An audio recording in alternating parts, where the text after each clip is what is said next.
Hello. Hey, there we go. Ha ha! There, we did it. Nailed it. Nailed it. Nailed it, sailed it, wailed it, paled it. How you doing today? It's Friday, and we're about to sail this ship into the multiverse here this morning with you folks. Thanks for joining. Benson, can you hear me now? Can you hear me loud? Can you hear me loud and clear this morning? Nice to see you. Nice for you to be here. Coming in loud and clear on a stream near you here this morning on Friday. We hear, we see. What can it be? I've got a question for you folks. Why are hot peppers so nosy? Because they're jalapeno business. That's right. And what did one blade of grass say to the other? We might as well make do. Making do here with you here on the morning stream, if you know what I mean. It's nice to be here. It's Friday, and it's got me excited as another day of the week. The working week comes to the close, where the working man gets to go and play a little bit of Magic the Gathering on Friday nights. What are you folks up to this evening? I hope you're ready for a good one. You've had a calm and relaxing week. I hope you're feeling good. And my heart goes out to those of you who have tuned into the stream. Beautiful and amazing folks, people all around the world who tune into the show this morning to make it a great one. I hope you folks enjoy. I've got a little bit of news for you folks here today, a couple of articles to read and things to breed by way of pun and joke-tastic morning here on the morning show. Pre-release weekends means all weekend, right?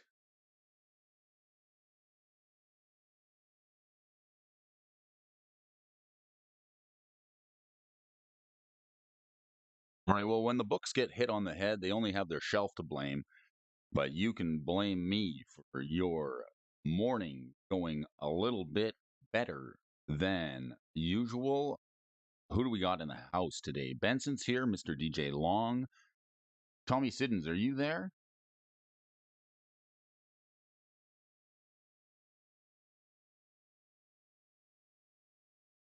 Nice to see. Are you going to play Murders at Karlov Manor? Well, as you may or may not know, we do not have a local game store here in this town. Can't get a pre-release kit. It's like the man who lost his luggage at the airport. He sued over it. Unfortunately, he lost his case. So the case be made for folks heading to Murders at Karlov Manor pre-release today. I don't have a way to do it. I don't have a pre-release kit. I don't have any place to do it, but there's some new developments locally here. I've got a friend of mine who's been talking and discussing, put in an offer on a building in town, wants to open up a local game store, if you can believe it. or not? Is this a dying adventure? Is this something you would do? Well, I can only wish him lots of luck, and I'll be there to support the cause. But we do have somebody in town who's looking at putting up a local game store. Right now, we have a gaming club that we can go to play. There's a membership fee, a drop-in fee, and you can play there, but it's not a store. So they don't sell products. You got to bring your BYOM, bring your own magic cards, right? I got a friend who's looking at starting up a store, wants to get together with the folks who partner up at that club and maybe make a go of it. I hope it works out. There's a lot of pitfalls to owning a game store, but we'll be there to support it. So hopefully this year we do have a place to play pre-release. Got to get registered as a WPN in order to get those pre-release kits. And that's not it. You've got to have products in store, things to sell to the customers, and many other items that would be interesting for folks to purchase, such as board games, maybe a cup of coffee, perhaps Warhammer 40K, and some other interesting products because you have to cater to just about everybody. So I will not be going to pre-release today. Unfortunately, got no way to do it. I'd have to travel quite a distance in order to make the pre-release. So it's not going to happen for me, but I hope you folks can get out to pre-release. It's this set has been a little bit underwhelming for folks in the Magic the Gathering space. We're hoping for a little bit more from Murders at Karlov Manor, but nevertheless, it's something to do. I'll be playing Commander tomorrow night, and maybe I'll make it out tonight. We'll see. What are you folks up to? No Murders at Karlov Manor, but did make the $900 Magic the product pre-release this morning. I feel like I needed to confess all to you. I caved and bought a case of Lord of the Rings draft boxes. Looking sharp. That blazer is happy here this morning. Thanks for joining me, Gaming Bob. Appreciate the compliments, everybody who's tuning in on the stream. I want to shake things up for you here this little bit this morning. It's nice to have you here, wherever you may be, wherever you've got Brody with you. Maybe you got me on the dash of the car, perhaps in your back pocket, maybe in hanging from the rearview mirror or dragging from the bumper. Doesn't matter. Maybe you're standing around the water cooler having a bull spit, and you and your folks are just hanging out wondering, like, what's there to do this morning? Got to kill some time? Well, kill some time with me. It's okay. Did you hear the one about the Magic the Gathering streamer? All right, let's take a look at some AI generated magic cards. I got to warm up this morning. I got a cup of coffee with me. I hope you do too. It's looking pretty good. Smells all right. Yeah, did you hear the one about the parsley farmer who got sued? They had to garnish his wages. That's right. Put a little bit of that off to the side each and every payday. But Friday, payday, it's payday today. Woohoo! All right, payday's on Friday. We'll be broke on Monday, and I'll be asking each and every one of you to borrow $5. Isn't that a fact? I've got some AI generated magic cards just to look at this morning to warm up on the stream, if you know what I mean. Get the chops limbered up and get ready to go. Let's take a look at this here Robo Rosewater site. There's always something sight to see over there. I got some funny ones, some hilarity. Let's rate these. If you haven't been here once before, let's go over the rules for a minute. If the card is playable any way whatsoever, even if it's a little bit overcosted, if it's functional and it works and it makes sense, but it's not got any gibberish on it, we're going to pass it. You'll hear this sound. But if the card's a bunch of mamma jamma, mumbo jumbo, it doesn't make sense. If it's non-functional, it's got things in the wrong spot, and it doesn't make sense, a bunch of jibber jabber, we're going to fail it. You'll hear this sound. Milo, tell high, that's my No. motto. You'll hear this sound. The sound of the buzzing, cousin.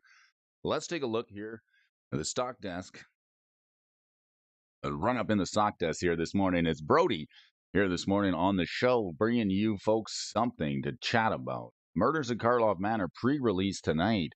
I hope you guys are feeling all right. I hope to start your day here this morning by way of stock desk. Let's take a look at some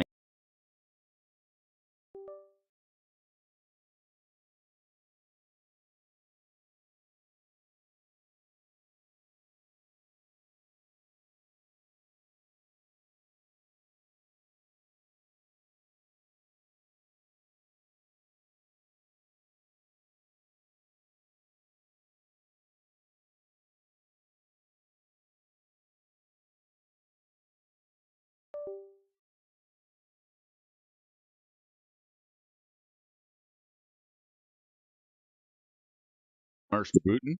Hey, there we go. Now we can smirsh the Bootin'. How you doing, Bob? Not a bad guy. I want to get a Lord of the Rings bundle. I wish. I mean, I'm happy to see the Lord of the Rings. I'm going to get myself a bundle. Murray Cooper, thanks you, Gaming Bob, very much for your tip of the day to pick up that one ring by way of bundle. He finally got it arrive at a place near him. He's got the goldy, bordery, kind of a shiny looking one. I think I want to get the same one. It's nice to see folks getting their one ring, and that's the way I'm going to do it. I don't see why getting some Lord of the Rings draft boosters wouldn't be a bad idea. Not bad. I'm with you on that one. It went out when you moved the mic.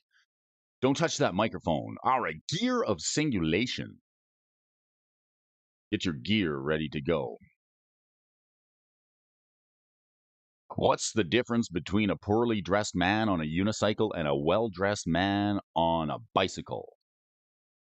Attire. That's what the difference is. Gear of singulation. All right, what do we got? The legendary enchant. Let's enchant the world legendarily here this morning. Legendary enchant. What does this cost us? A white, a red, and one. A weird card. Singulation. Whenever you discard a card, Gear of Singulation deals a damage to any target. At the beginning of your upkeep, you may pay a white if you do create a blood token. What a strange card. It does work, though. I mean, this would be okay in a wheel deck, a blood token in white.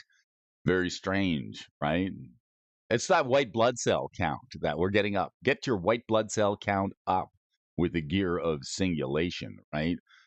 Does this work? I think it's not too bad. How much money does a pirate pay for corn? About a buccaneer.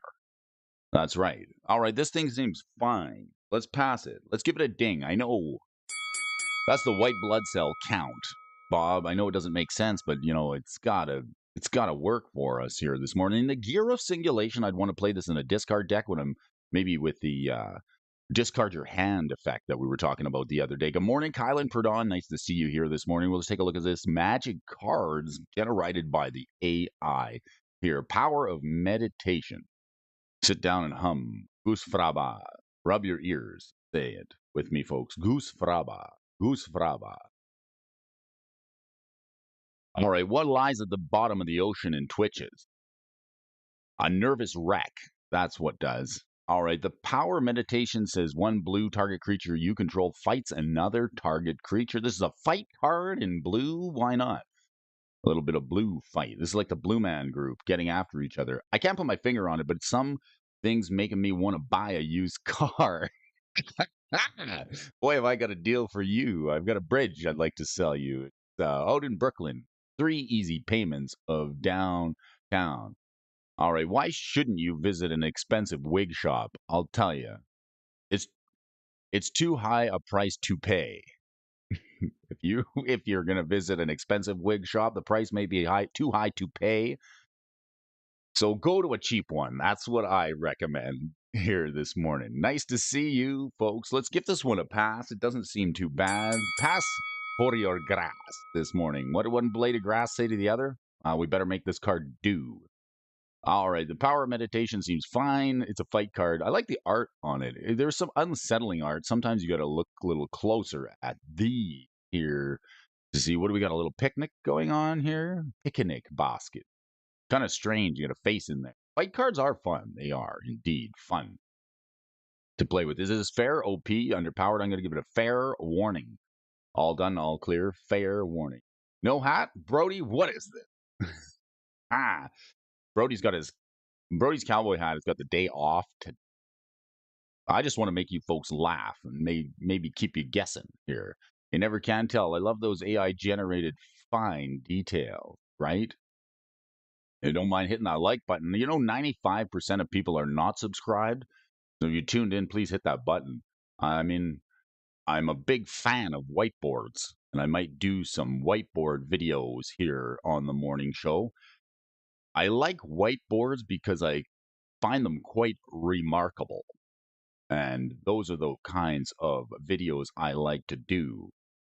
Ice Fang measure. Let's measure up this AI card here this morning with you folks. I think this Ice Fang measure is a little expensive, but let's see what we get if we get what we pay for. 1 blue and 6, you got a Ice Fang measure creature Goblin Warrior.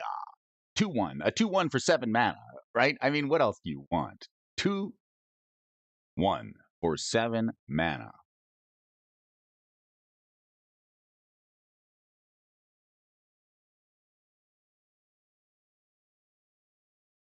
When Ice Fang measure enters the battlefield, sacrifice unless you return an untapped permanent you control to owner's hand. It seems just bad on all accounts. A 2-1 for 7, and when it enters, you got to sack it unless you return an untapped permanent to the owner's hand.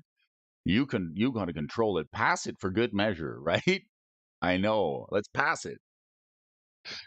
Seems functional. Seems a little expensive.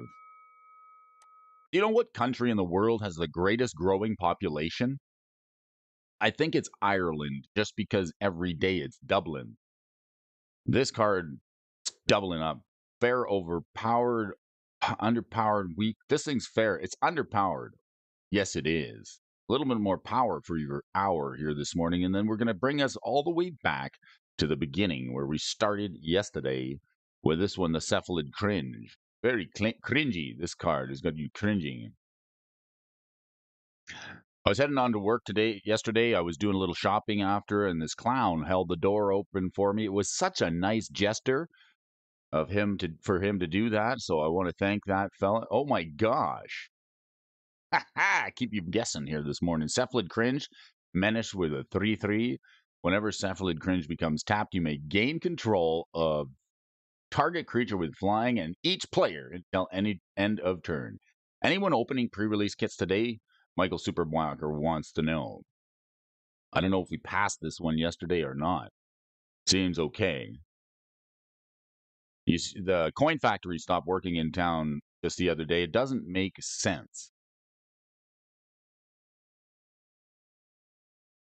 And I was going to make myself dressed a little bit differently today. I got a new tie on here this morning, if you folks notice. I was going to make myself a belt out of watches, but then I realized it'd be a waste of time. Let's take a look at this. Menace 3/3. We gain control of this thing's overpowered. Let's give it an OP here for you, Mona. Overpowered this morning. Menace 3/3. Get to gain control of every single player on the battlefield, and that's what you get when you join us here on the stream. You get some overpowered AI generated magic cards. All right.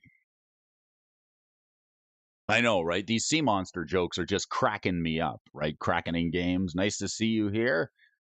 You hear the one about the auto body shop that just opened? Comes highly recommended.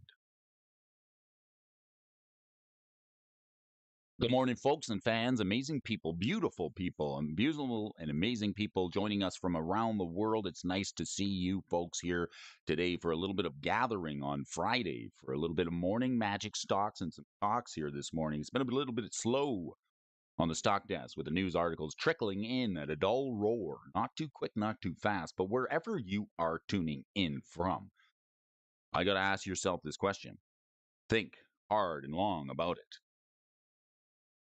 Do you like tracking the prices of magic cards? Is there enough information out there? Do you get the scoop, or is there just too much gall darn information out there? Let me do it for you.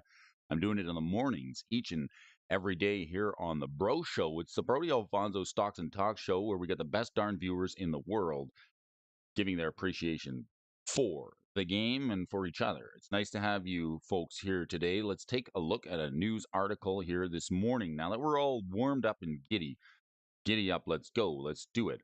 We've got an interesting article from you folks to bring, and we're going to talk about it here a little bit. Discussion. If you don't mind, smash the like button. Maybe if you haven't subscribed, you could do so and join in the Magic the Gathering. We're going to have a little bit of fun. Discuss the ways to get the Magic the Gathering fun into your collection. You might have to wait. If you're opening those pre-release kits tonight, here is my recommendation. All right, I want to make this very clear to you folks. Don't get rid of anything out of your pre-release kits. I would say hold on to them. What I'm starting to find is some of the rares that are only worth around a buck or two on release can sometimes have some long-term value. So don't be so hasty to get rid of the cards in your pre-release kit or in the new set. Give it some time. Let that chaff marinate on deck for a good period of time. We've seen that by way of cards like Anointed Procession, Authority of Consoles, cards that were printed and were only worth a buck or two, but it seems like the 5-year turnover on sealed product where you can double your money, the days of that have gone. I think it's starting to pay folks back who sit on their singles for anywhere from 3 to 5 years. You can go back and look through the garbage and find the diamonds. So give it some time. Sometimes it takes a little bit for the card synergies to come out and somebody to make top 8 with a game mechanic that nobody was expecting. And you may be sitting on that card. So don't be feeling bad if you don't get the best hits in your pre-release kit. Sit on what you got for a little bit and just give it some time to see if the spikes, the folks who play competitively, end up making decks that work in some of these newer cards. If the deck is a little bit underpowered, that's okay. Try and find some synergies that work with you. All right, let's take a look at this article. It's an interesting one and a little bit of fun here this morning. How an unamusing Magic the Gathering. Unassuming and unamusing Magic the Gathering card token took over one of its priciest star cards. All right, there's no shame in this card. It's the Goblin Shaman token that you get from the saga. All right, the saga continues. You should see the price of some of the pre-con commander decks over the last 4 years. I know, right? I picked up the Edgar Markov deck. I did. I picked it up years ago when I was just looking to get into commander. I think that was only about 45 bucks. And now here we are several years later, and the Edgar Markov card, the one card in that pre-con, is worth $140. So sometimes things take time, like fine wine, to age and catch up. I don't know if we're going to get another printing of the Edgar Markov card anytime soon because the eminence mechanic is busted. But it's a good case example to study when you look at something that a pre-con is worth 45 bucks or maybe even a pre-release kit would cost you a couple of bucks, and then years down the road there's something in there that becomes incredibly good. It might take a couple of years for synergies to catch up and for the stuff in your box to really take off in value. Sometimes you cannot spot the diamonds right away. They're a little bit cluttered. What did the watermelon say to the cantaloupe? You're one in a melon. All right, let's look at this article here this morning. I'm going to read it for you. We're looking at Tarmogoyf and the Goblin Shaman token. This is an interesting article I wanted to read for you folks here on the stock desk and how this unassuming Magic the Gathering card token took over one of its priciest cards starred, with Tarmogoyf worth over $200 in its competitive heyday. You will now set you back less than a common gorilla shaman. Oh, wow. Tarmogoyf falling from grace. This is another example how power creep has affected some cards in the game, and especially the Goify Boy. Used to be $100, $150, a couple of cards that were expensive. I'm glad I didn't buy into Goif. I waited and I finally opened my very first Goif in a master pack, so it was worth sitting and waiting. Don't chase the hype. Try not to chase the hype by buying the modern singles that are hot, because sometimes they just fall from grace. This is a feature article from Hal Hewlett, and we're going to take a look at this interesting fall from grace of the Goify Boy, because nearly a decade ago, when Magic the Gathering was being played, one creature was famous for being essentially number one, and that is the Tarmogoyf. Best stats for the cost, meaning the biggest meta share, the most iconic deck that most demanded a reprint, and the high price of the Tarmogoyf was all five of those things. And during Fate Reforged Pro Tour in 2015, it was the most played creature in Modern, and shortly after the tournament, command price tags of $200, which is unheard of these days for a card still being able to be reprinted. Since then, though Tarmogoyf has fallen from the limelight, in fact, so far it was recently outpriced by Goblin Shaman Creature Token. What's the Goblin Shaman thing? Well, it's that saga that folks play, the token, right? The token that you generate. I actually opened one of those tokens. So there's gold in rare spots, you know what I mean. Why doesn't it have a mana cost or a real name? The biggest question is why is it a significant one? And that of these specific to us have outpriced Tarmogoyf. For the uninitiated, tokens are basically the Magic the Gathering cards that are made to represent things by other cards, and Magic's first set contained a card called the Hive that sat on the battlefield and could be used to create a 1/1 wasp creature featuring a suggestion to represent wasps with tokens. The Hive being the very first card that made tokens. That's an interesting bit of trivia that I did not know. The Hive was a 5 mana artifact that you could tap it. I think you have to pay something in to do it. You get a 1/1 wasp token. It was a rare, and I opened it and I and revised, and I remember a bunch of people were saying that this card is really good, but it was kind of expensive in order to make 1/1s. But in 1998, tokens, almost as we know them, became into existence, specifically printed cards representing creature types and colors of all the types that make them. It didn't have long for the text and the demand for Wizards of the Coast to start actually printing these tokens. Folks would make their own. Funny enough, these tokens were made in imitation of players. All right, circulating freely in booster packs, most of the official tokens are common, but tokens are distributed in accordance to the frequency of the cards that make them. Keep that in mind.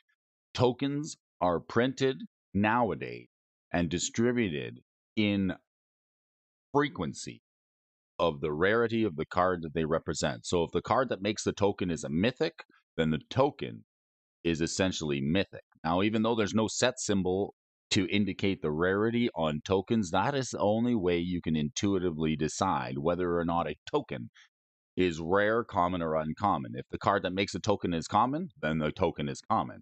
If the card that makes a token is uncommon, then the token is uncommon, so on and so forth with rare and mythic rare. And that is why this goblin token is so expensive, because the card that makes it is so rare.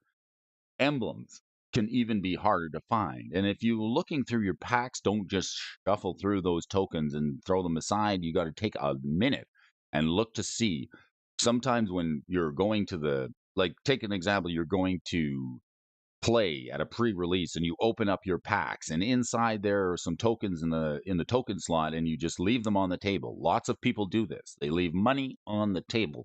Take a minute and figure out which card makes that token. If it's a rare card, then that token is rare. You might want to hold on to it because you'll regret it later. So pick up your tokens, okay?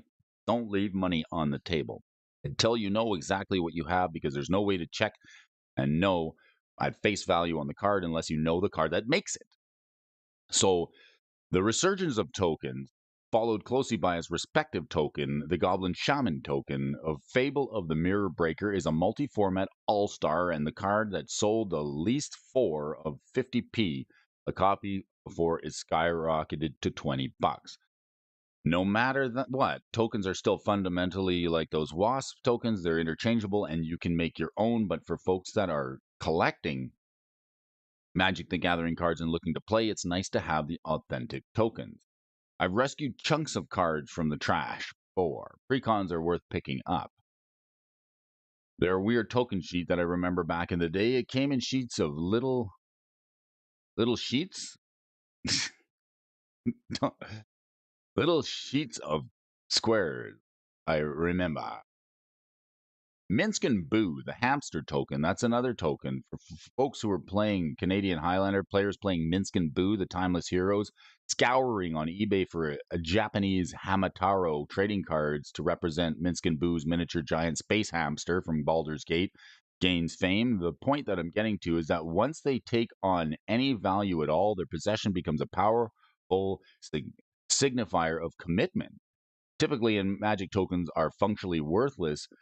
They get freely passed around at a limited event, not based on price, but based out of need. Once the outwardly ridiculous price point is established, adherence to it takes on its own value, and whether that's the market price or an official token or a self-imposed value, is if the Hamataro example of the Minsk and Boo token. When you hear that someone owns 4 copies of the Fable of the Mirror Breaker card at $20, you might be nonplussed.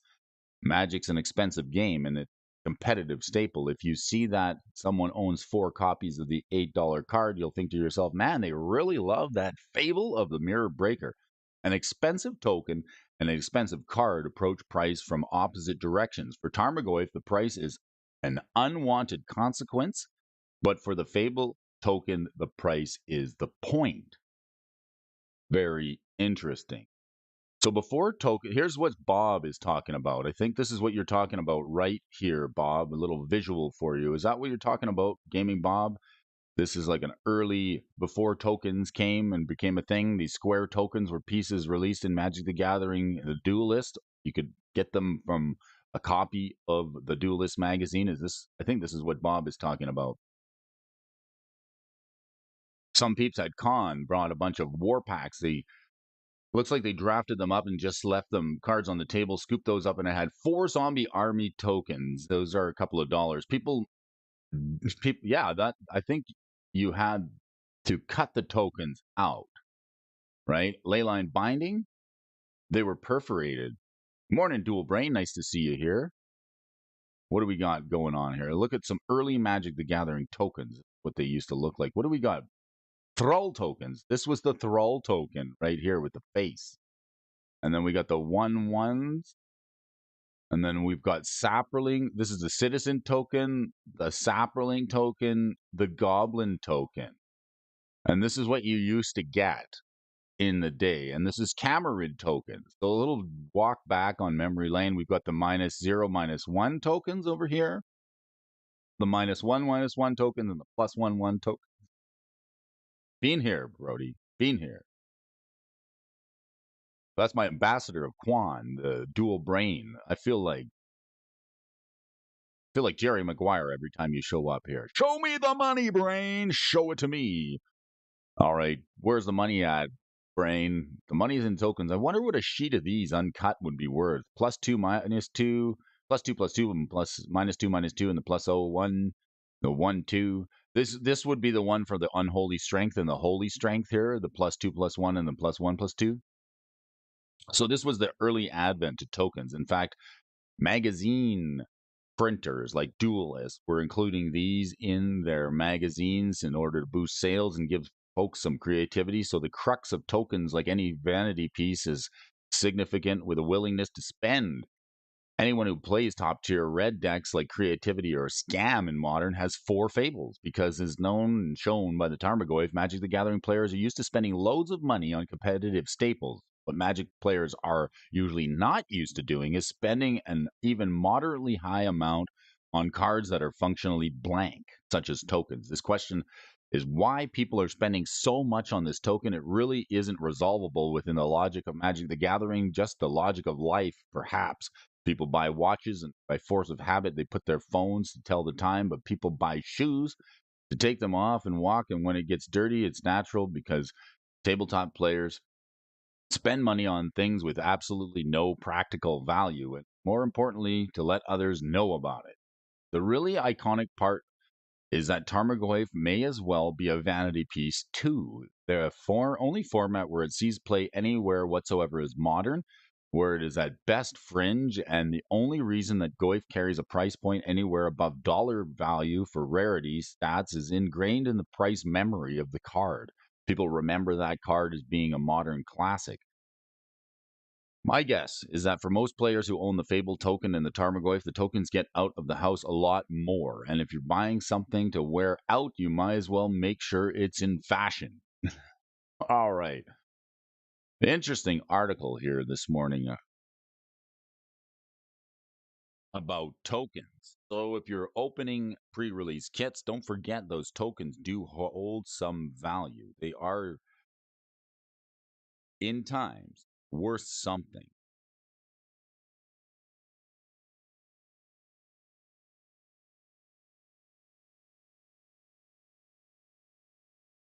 Got one more article for you folks to peruse through here this morning. Thanks for joining. Here this morning is Friday edition. I hope you're having a good one. What have you got planned for this weekend? Anything? Or you're working on the car? I had to get my truck started the other day. It was dead. I had to put 2 new batteries in it, pump the fuel pump, prime the fuel pump. I couldn't get it started. Finally got it started. The other truck's in the shop. It's getting work done. It's going to be down for about 3 weeks. So we're running the old spare. Brutus. Do you name your vehicles? I name it. Anybody out there name your vehicles? If so, what do you name it? I I don't think it's strange to name your car or your truck.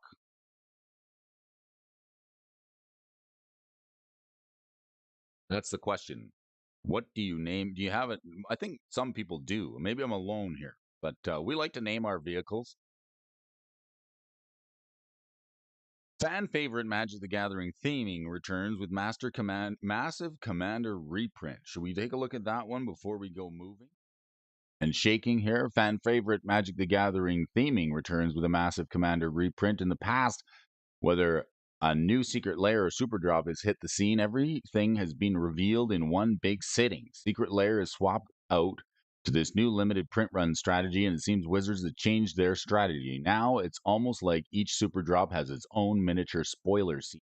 Throughout this week, we've seen more and more secret lairs being revealed to exciting fans. The one thing that they all have in common is that they're available for purchase on February 5th, this coming Monday. Do remember that? Even though these are available until March 3rd, they have not had a limited print run, meaning they now have a limited print run, meaning they may sell out earlier. My golden nugget flipped over on the highway. You call yours the golden nugget? All right. Orange gold toy. Toyota Ma. I'm going to a miniature painting party. I'm looking forward to it. Very, is that Warhammer? Very interesting. Toyota Matrix. What do you name your car? What do you name your truck? What do you name your vehicle? My truck's name is Brutus. That's a fact. And I didn't give it that name. Mrs. Alfonso did. It was seemed fitting. It's a big truck. Let's take a look at the financial reprint value for the second helpings of Magic the Gathering. Just add milk secret layer here. Do you remember this one? I couldn't really get behind it, but some people do like it. The Just Add Milk was an incredibly successful secret layer the first time it was released, and it's largely because the massive reprint that appeared in a nostalgic cereal box-esque secret layer named Ulamog the Ceaseless Hunger. Ceaselessly hunger for another bowl of cereal. The Eldrazi Titan's second appearance was much more expensive than when Magic Just Add Milk was initially released, easily retailing for about $40. And since then, the reprint in Commander Masters has knocked the price down significantly. Just Add Milk Second Helping Secret Lair was yet another absolute banger of a reprint, and some of the other cards are likely to be worth money too. Sakashima of a thousand tastes, of a thousand faces. Oh shoot, it's Groundhog Day. We're seeing it is it Groundhog Day?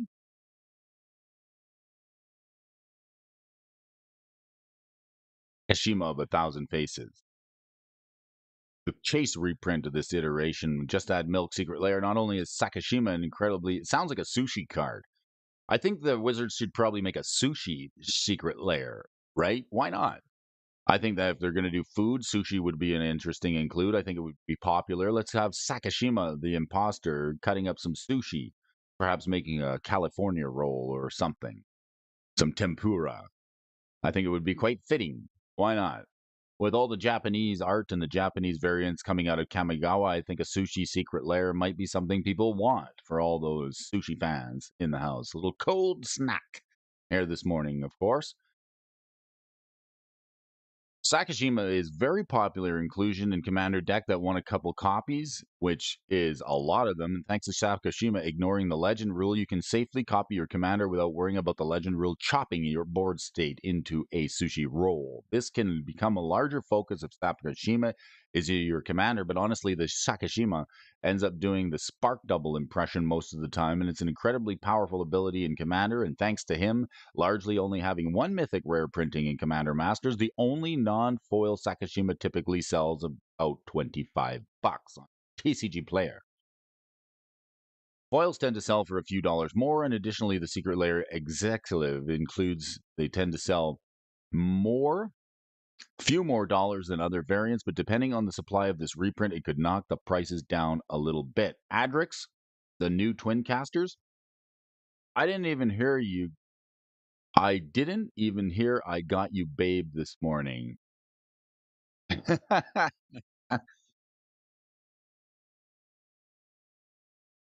Little Bill Murray quote. Hey, I got you, babe. Alarm clock grows up.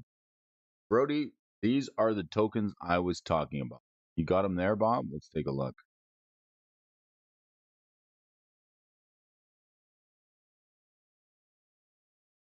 Dun, dun, dun, dun. Sure, let's go to the site.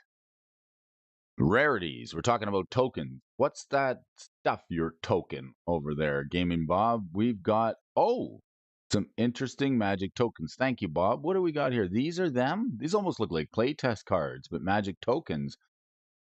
Let's see here. Citadel Gaming was the company founded by Mike Brixis and Tom Ibling, who specialized in the production of tokens for Magic the Gathering and printed in material called Centra. The first wave consisted of 11 different tokens called Alpha, was in July of 1995 with a print run of 50,000. Keep your eye out for these. They could be collectible. Interesting. They do look kind of like playtest cards, but they're very well done. These black and white tokens, 25 cents each. This is the alpha token sealed box. I guess you get all of them, or 25 cents each. Here's the game designers who were making the tokens.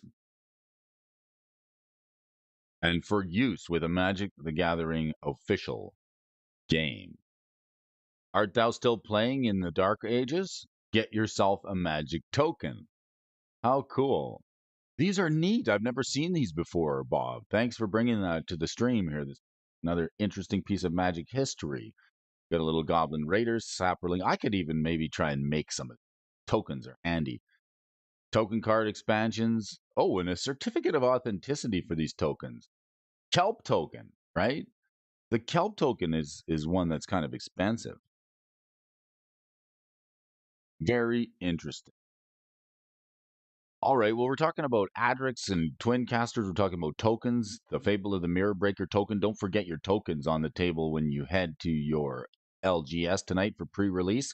They could be worth some money, and always check the rarity of the card that they represent because it could be a rare or a mythic style of token. Adrix and Nev, the twin casters. This ward mechanic is really good, and like some of the creatures have a ward where you have to pay 3 life, and I think there's one that makes you even sack a legendary in order to target it. Adrix and Nev, the twin caster, just has a ward too, so ward is sort of like a get around hexproof.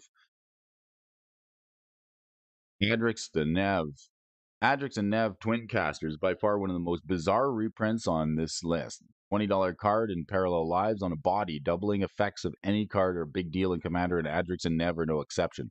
We were talking about Anointed Procession just the other day. Anointed Procession, a very good mechanic and a card that was only worth $2 to $3 when the set came out. I think it might have even been $1 to $2 when Amonkhet was released. So cards that are doubling the amount of tokens that you can get, an evergreen mechanic like wheel or doubling tokens, doubling season, always popular. So look for those cards when they come out in a new set because you might want to hold on to them long term. Anointed Procession being a very good case for this. And if one or more tokens would be created under your control, that many tokens are created instead. Twice that many from Edrix and Niv. This is going to be a card that's worth quite. Let's take a look at the price on it. Adrix and Nev. Adrix. How much is this card? $20. That stands to reason. From Commander 2021. So if Anointed Procession is 40 to $50 and Adrix and Nev is $20, doubling effect on a creature, it stands to reason that this card could be a little higher, perhaps, and it depends how many reprints it gets.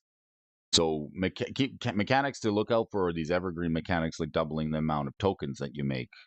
Very popular, very powerful, very collectible, and very playable and very fun to use. A lot of the cards that gain price traction in Magic the Gathering, such as Doubling Season And Anointed Procession, not are they doing so because they are super powerful and super competitive, but it really seems to me that the cards that are the most fun to play always seem to have some value long term. Like Parallel Lives is an expensive enchantment. It costs you about 5 or 6 mana, and it's not something that's like a game winner in competitive formats because it's too slow and it costs too much mana, but it sure is fun in Commander.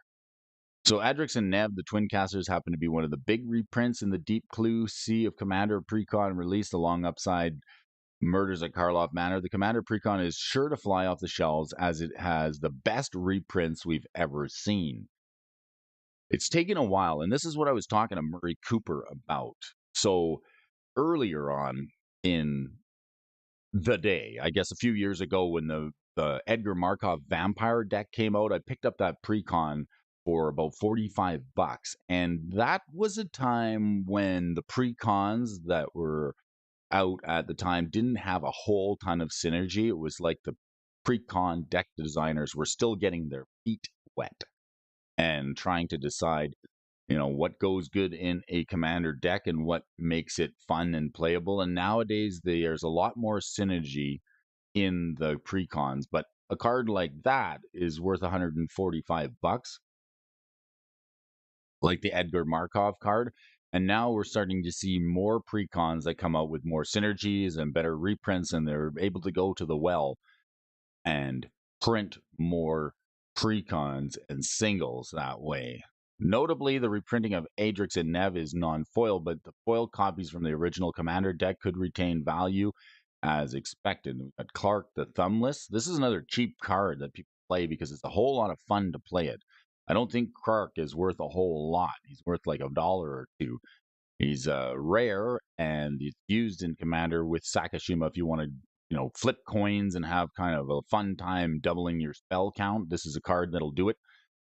Clark seems popular in Storm. That's where I've seen him played many a times, and people will play the Sakashima, the guy that copies Clark, so you can get multiple cast triggers, multiple copies, and then you end up keeping the card in your hand and getting copies of it for just about nothing. So Clark the Thumbless, popular CEDH commander, commonly paired with iconically with Sakashima the Imposter, being able to copy and return spells to your hand, which is incredibly powerful. Like I said, it can quickly get out of hand when done with a mana neutral or mana positive spells that can fuel Storm. Cards like Snap that lets you untap lands. You can float mana and then do it again and then net mana all the time. For those hoping to get a ton of secondary market value, Kark is not the place to find it. We did say that. The Commander Masters variant of this card only goes for 50 cents, and considering that Kark does see some substantial amount in CEDH, a premium copy of it could be rather valuable. As far as a reprint value for Kark goes, however, this is a miss in non-foil. Kark's price skyrocketed to $5, showcasing that rarer versions of the card have value because how powerful Kark the Thumbless is. 2 thumbs up for Kark. This means that the premium secret lair variant could have some secondary market value as well. We're adding any cards to the list with Spelunking and Echoing Deeps. Well, I'm waiting. I'm still waiting for copies of Spelunking and Echoing Deeps to show up in the mail. And when it does, I'll have a mail opening video for you folks to view. If you play Kark the Thumbless, you must play Kark's Thumb, as I also think he pairs well with Etali and Ragavan. You get 4 coin tosses and get to choose the results you want. I've had that happen to me a few times. You get the double Kark trigger, right? Sakashima does it. He gives you an extra Kark, and then I like it. Yargle. This little Yargle almost sounds like mouthwash. Why don't you Yargle on that for a little bit?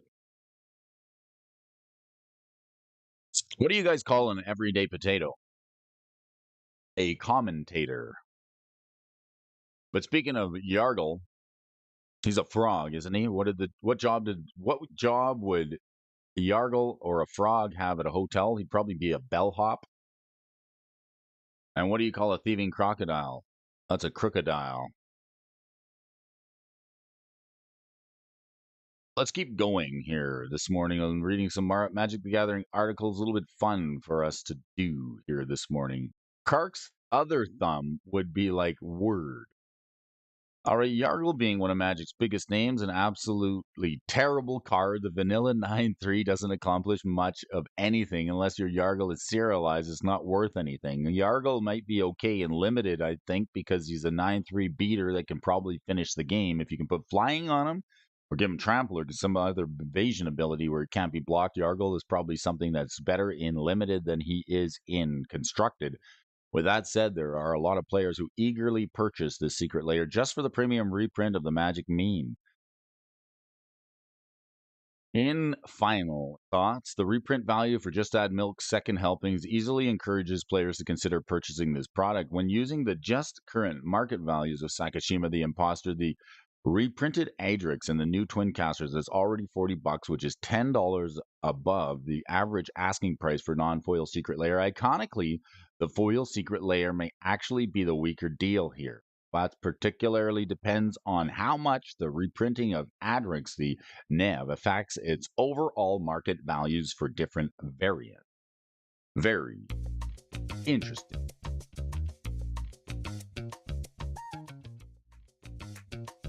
What's that? What's that you say, Brody? Can you hear it? And it's time for the part of the show where we move and we shake in our seats. It's Friday edition of the Morning Magic the Gathering show. I'm your host, the Brody Alfonso, bringing you some fun here on the Friday to kickstart your engines prior to pre-release Murders at Karloff Manor. I hope you folks are ready to shake in your seat with me, where we look at the movers and the shakers list for the week. This is going to be the all list here, folks. We're going to be seeing what has moved and what has shaked in price. I like tracking the prices of Magic cards here on the morning show. If there's too much information for you, you don't like looking at card prices, let me do it for you. I'll be doing it here weekdays on the morning show with you folks, and it pays to know to tune into the bro and get a little bit of fun into your collection. Let's go.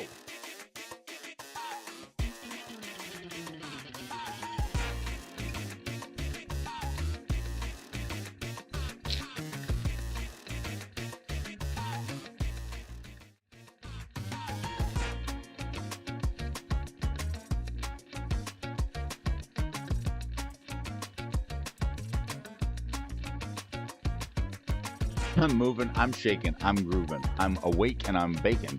A little bit of bacon this morning.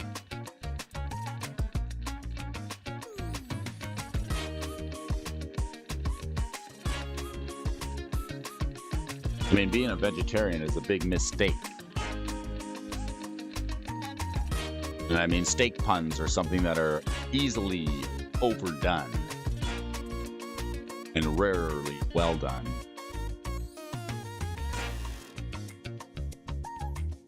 All right, here we are here this morning taking a look at the movers and the shakers for the week. I want to see what's moving in the world of Magic the Gathering and some cards that we already saw this week once already. Picking up yesterday, we saw Underground Sea, the early dual lands, the revised copy, and the unlimited copy making some moves here. These are expensive dual lands and Commander stapled. Proxy, that's what I say. If you want to join my play group, proxies are a fine way to do it. Lots of folks who proxy these dual lands. And why not? You can get some pretty decent proxies out there. That'll get you into the game. If you're going to make proxies, at least, print them off on a printer. What we used to do in the day is just grab a felt pen and write on any old card. I don't suggest doing that because I went back through some of the old proxies that I made when I was a teenager. And some of the cards that we used to write on actually are worth now a couple of bucks. So when I say proxy some Magic cards by printing them, make sure you print them out. It looks a little better when you play them, a little more recognizable, a little more respectful for people who are trying to read it. And a lot of people are a little bit photogenic with the way that they play the game. They basically have eidetic memory for the art on the cards, and that's why this card is so iconic. You know this makes black, and you know this makes blue, right? It's true. Let's take a look at the chart on this. I think we may have looked at this one yesterday because this is also on the legacy list, but it's interesting to see some cards like this that are moving and shaking here. All right, let's get Brody's pencil out. Where's my really epic pencil? Here, this is what we like to see. Look at in and around Strixhaven. And we were talking about George Tritch's periods when to make money. We're coming on off of a bear market here. And I mean, I did tune into my little cousin Rudy yesterday, and he was talking about, coming back in the world of economy and the economy starting to come back slowly. I don't know if he's referring to George Tritch's chart or not, but I'll refer to it again and again. According to that chart, Brody, what book you listening to at the moment? I am scared to say. There's Mrs. Alfonso is listening to a book about werewolves and vampires right now. It scares me. I've also looked at the pumpkin. I've listened to the Pumpkin Plan recently. That's a very good book about growing your own business. I would suggest anybody who is going to start their own business listen to the book, The Pumpkin Plan. That's a big recommendation. The number one recommendation of books to read last year. The Pumpkin Plan is a very good book, helpful in growing your business. This is what we like to see. What other books did we read last year? That was the most notable one. I have to take a look through Audible and give you a playlist of and the ones that I thought were quite good. Let's see here. This is what we like to see. We're going to be looking at a bearish economy for another halfway through this year, and then 2026 is going to be a year of good times. If you can stomach it, if you can pick up real estate or any kinds of wares and goods, let me give you an example of picking up things that you don't want to own money. In a sense, you want to own the things money can buy. If you're looking to make money in the world of finance, in the world of goods and wares, if you're looking to start your own business, you're going to need stock and inventory. You're going to need things to sell. And you don't necessarily want to have too much money. You want to have the thing that money can buy. Who made the most money in the gold rush? Was it the folks that were running out to mine and dig for gold and trying to find gold in them hills?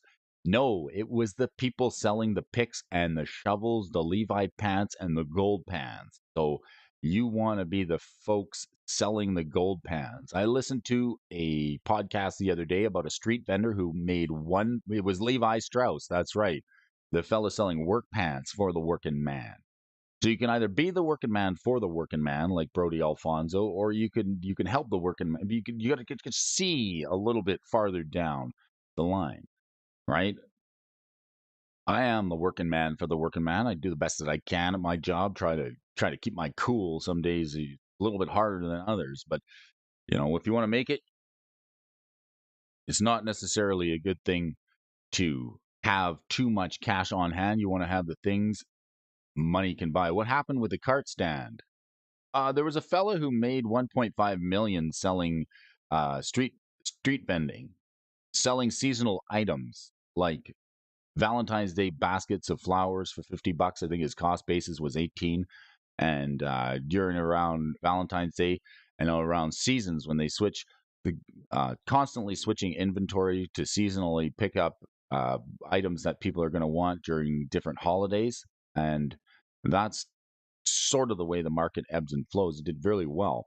If you're picking up things like shingles for roofs, you want to pick those up in the wintertime because over the last 2 years, the cost of shingles has doubled. I don't want to be the working man nor the working man for the working man. I want to be the retired man. Well, there's one way to get there, right? There's no shortcuts. There is no shortcuts. I want to be the retired man. Me too.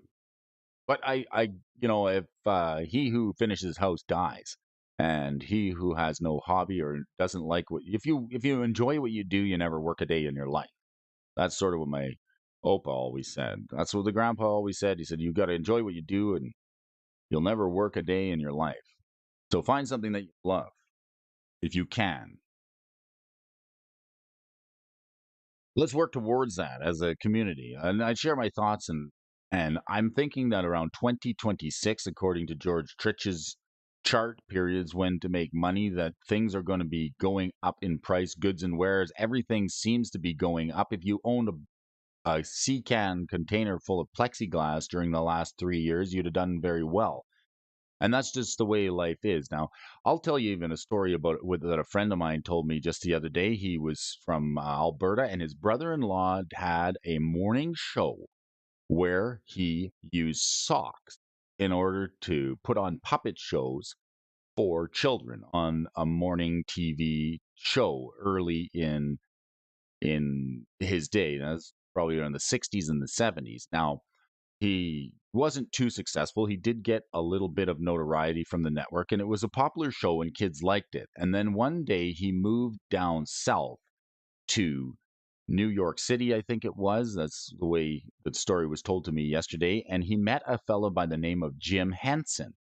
All right. He showed Jim Henson his show and that what he had been doing. And then little time after that, Jim Henson invented the Muppets. Now, you never hear tell of the friend of mine's brother-in-law who had the morning kids show using sock puppets to entertain children, but you do. And Jim Henson had never given him any credit, but you have probably heard of the Muppets, Sesame Street, and everything else. And that's just the way life is.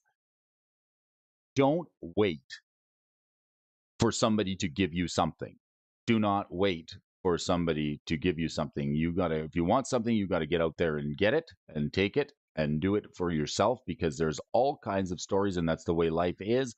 Happens with Jim Henson and the Muppets, and a fella from Alberta who started a daytime kids television show using socks to entertain children. And years later, the Muppets came out on mainstream television and became very popular, and he never got a single mention at all. And that's a fact. True story. So if you have an idea, you're best off just to do it, because if it is a good idea, someone else is going to see it and they are going to make something out of it. So pursue your dreams and do what makes you happy. If things go according to plan, yes, and I know the fella personally whose brother-in-law he's talking about. He's long gone since then, but that is the story. If things go according to plan, I should be able to retire in about 7 to 8 years. Been working since 85, no breaks. When I retire, I will have worked 46 years. Well, that's very respectable. All work is honorable. Doesn't matter what you do, whether you're a bellhop or you're holding the door open for folks. All work has a level of honor, whether you're digging a ditch or you're serving caviar to expensive taste. Do it with a little bit of integrity if you can. Fork. We talked about this card yesterday, and it seems as though this is a 129 uptick in price. I was going to share an idea with Brody. I'll do it on my own. Well, that's a good point, Cardboard Splendor. Like any idea we're doing, don't wait for somebody to give it to you. If it's a good idea, go for it. I encourage everybody to do so. You never know when things may work out, and things can be quite risky. I've taken risks in my life, and sometimes they don't pay off. But you never know until you go. Let's take a look at this card here. It's up 120, 100. Did it say 130%? Look at the volatility of this here card. You're going to have to take a look at some stock patterns here this morning. Stock patterns are something that are common on these charts. Some stock patterns that every trader should know. All right. These are some of them. So we talked about stock patterns the other day, and looking back at past charts is very easy to see stock patterns once you're looking in the rearview mirror. But a lot of people this is why accountants kind of drive me nuts and bookkeepers drive me nuts, because they're always driving as though they're looking in the rearview mirror, right? Accountants look at the year end of a company and they go, okay, well, looks like what you've done. And they're always looking in the rear view mirror, and they're analyzing numbers, and they're saying, okay, you made this much profit and you did this much loss, and you had this many sales and you had that many inventories. And then they look at it on a spreadsheet at the end of the year. And quite honestly, to me, those people are valuable. They do a great job, but they're looking in the rear view mirror at what's already been done. And it's not those type of people who look forward to make a plan and and steer the company in a direction that's creative. So you have to have a little bit of a idea of where you're heading with whatever it is your goal is and your plan is. And these stock chart symbols and these stock chart patterns are essentially a way to look in the rearview mirror, looking back at a stock chart to discern patterns out of them and see if you can repeat them again and again. It takes a little bit of guts to say, hey, I think this might just this I can recognize this pattern and that it's going to do something again. And yesterday we were talking about the double bottom. We talked about the cup and handle. These are some patterns that you see in the stock world. Now, Magic the Gathering cards can be a little bit different because there's different volatility and things that can change the market, unlike certain stocks. But again, the charts are the same. So I like looking at these charts to see if I can find some patterns.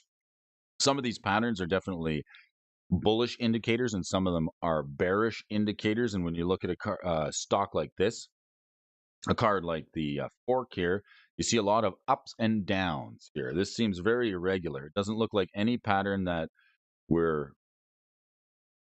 It doesn't look like any pattern that we're seeing on our stock chart pattern. Good morning, TCG dude. Thanks for joining me, my dude. It's nice to have you here. We're talking shop, we're talking stocks, we're looking at movers and shakers here this morning. We're talking about fork, and we're just about done. Stick a fork in me.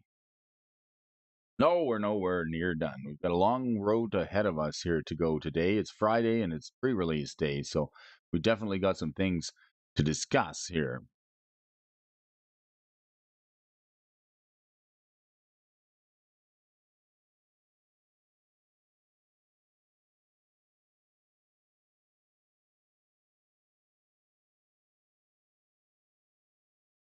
Norin the Wary. Norin the Wary is playing this. This is a funny commander. This one mana commander. I think he's one mana. Let's look at Norin. Don't be wary. Drive fast, takes chances. No. It's a funny card, Norin. Norin doesn't want to come out to play. See, he's very much acting very much like the card says. This 2-1 for 1, whenever a player plays a spell or a creature attacks, remove Norin the Wary from the game, return it to the battlefield under its owner's control at end of turn. It's very hard to target this thing. If you try and play a spell, Norin gets exiled and he's very wary. Hard to hit Norin the Wary. So a card like this is playing it. Wow, I got one of the biggest D-bag comments on a stronghold opening. Paying that much for MTG scratch off is stupid. Uh, I like thoughts and opinions, and I get a lot of bad ones. Like the Rudy video, I got 6,000 views on the Rudy video, 95% of people not subscribed, and I got 40% dislikes, and I got some comments in there that people from varying different degrees. And it's funny because I understand that the video is for entertainment, and I hope the people that watched it enjoyed it and had a little bit of thought provoking promise to it. But the fun part was good or bad publicity is still publicity. It's not such a bad thing. There's going to be people that do the debag comments, and there's some people that just get on the keyboard and just want to try and ruin folks' day. So don't let it take away. You're making content that's great. Some people enjoy it. Some people are going to have something to say, but getting people to comment, they're good or bad. It seems like this day and age, negative feedback gets more traction than positive feedback. Isn't that the truth? Earthquake. Here's an interesting red card. So we got Underground Sea up at the top, up 10%. Fork up 129%. I think it's more because of the volatility of Fork that we're seeing 129% increase in price, and it'll probably dip back down because it goes way up and way down. Artists evoke emotions. You got it right, right? Earthquake. This was a card that could actually win you the game. It was very good if you're playing a flying deck. We are not popular enough to get negative feedback on our video. Ignore the idiots. They're just jealous and they can't afford it, Ed. Keep doing your thing. I enjoy it. And that's really all that matters. Earthquake deals X damage to each creature without flying and each player. This was a board wipe for non-flying creatures. It also hits players if you could pump big mana into this thing using sort of like a channel ability. You can actually win the game. This was another way to close out the game in red. Look at this. What is this? Beta? Limited edition beta. Look at some of these betas. This is a beta rare? It is. Here's a beta rare. Now, this seems like a pretty good pickup. Now, it's showing up here on the movers and the shakers list here today, but look at Earthquake.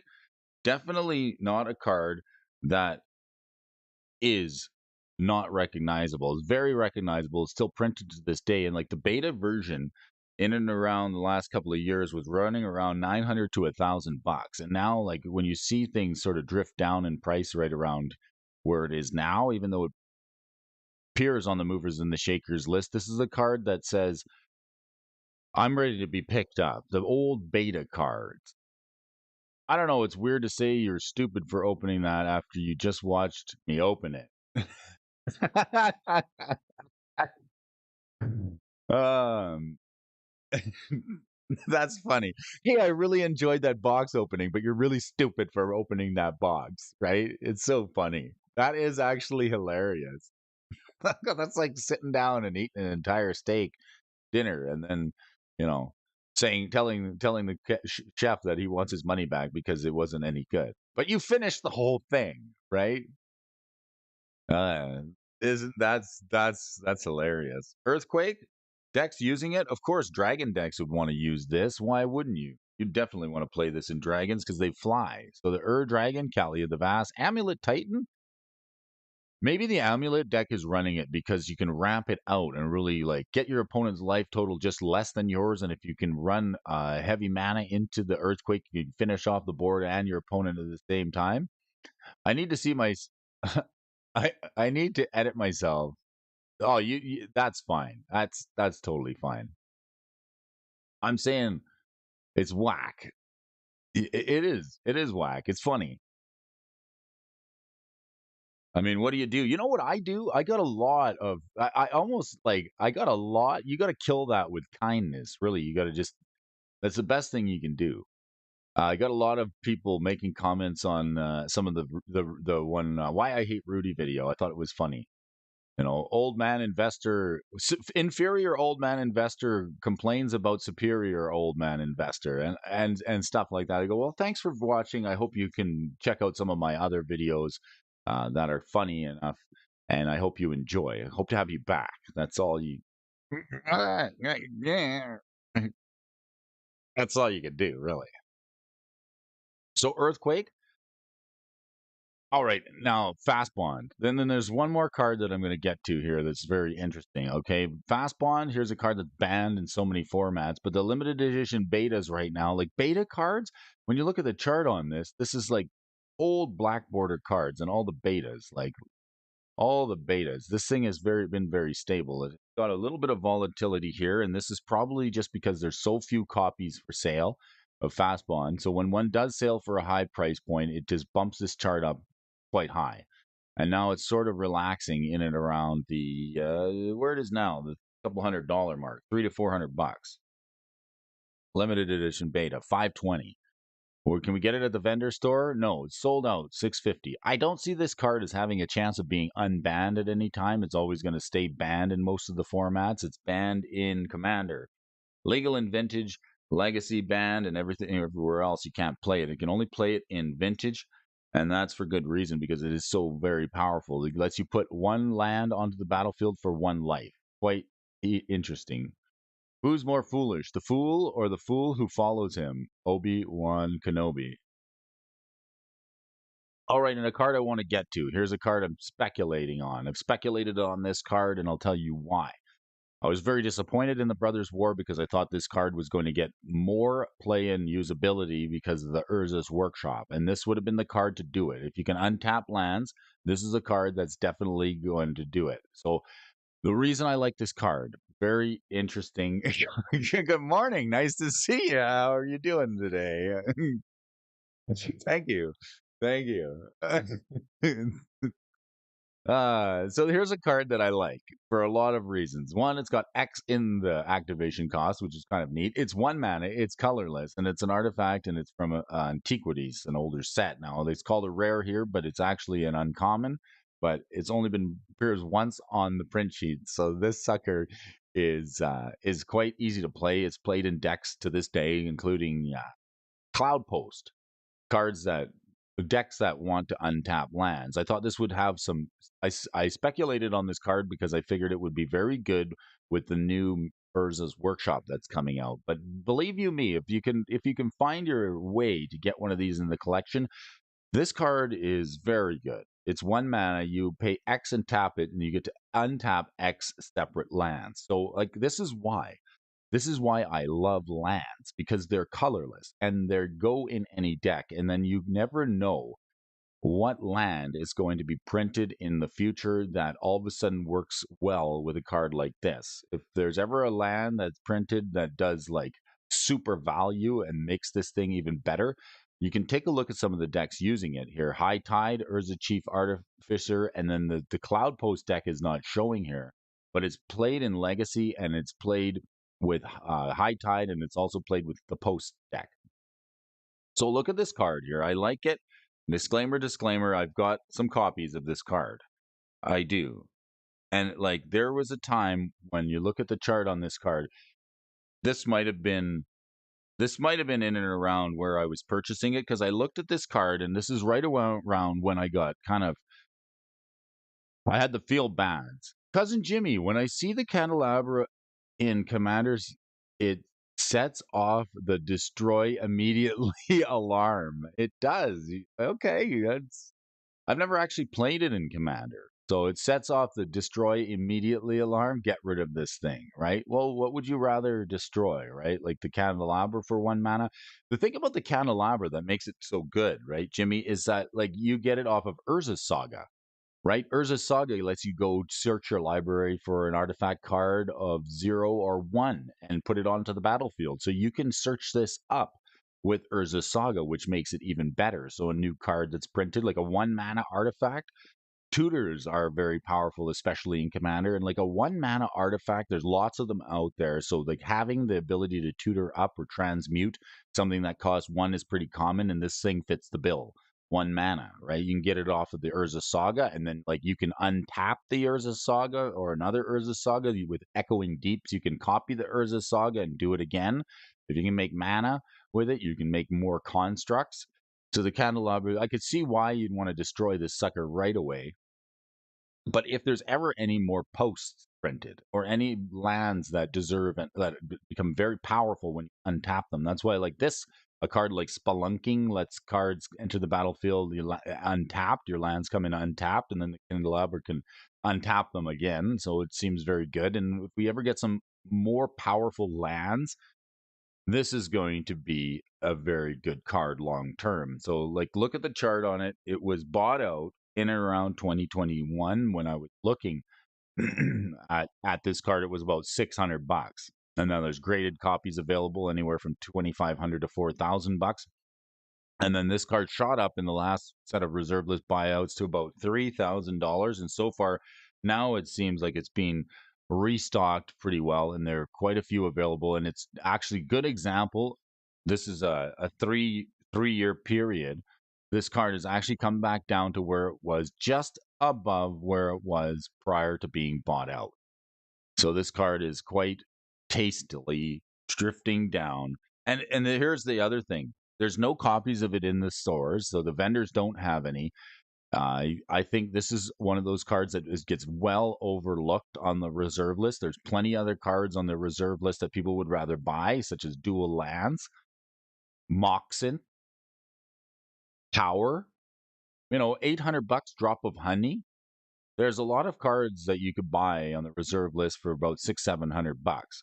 And this is something that people overlook often. You have to want to play this in lands, and you have to want to build with it in order to pick it up. So this thing's often overlooked, I feel, but we'll see. I'm heavily speculating on this card here. This is on my picks. I think this thing in the next bull run, if somebody was to was to, and even if we're getting if at ever any time this thing can go up in an instant if we get some decent lands to work with it, or another tutor, like a card that breaks it a little bit more than it is already. It's a card that's easily broken, as Cousin Jimmy says. When he sees that candelabra on the battlefield, that triggers the destroy immediately. What is it that you're worried about people doing with it? Is it the candelabra? Even the guild bounce lands can go infinite. Rakdos Carnarium can create 1,000-point fireball in 3 directions. So there's another very good use for the candelabra. Thank you, Jimmy. I know you say triggers destroy immediately, but if you don't know what Cousin Jimmy knows, then maybe you'll just let it be, let it sit there, right? A little bit of a menorah. This card is a minority in the world of Magic the Gathering because it is on the reserve list and it is quite good. Word of command. Here's some art that I can get behind, right? I could illustrate this. A couple of eyeballs looking at you, 2 black, and this has got some interesting art on it. Here's a card that I actually want to get because it's quite good. It's very wordy, but let's take a look at it. This word of the command is going to cost you $85. You get to look at target opponent's hand and choose a card from it. This is the original take control of target opponent. It says you control that player until word of command finishes resolving.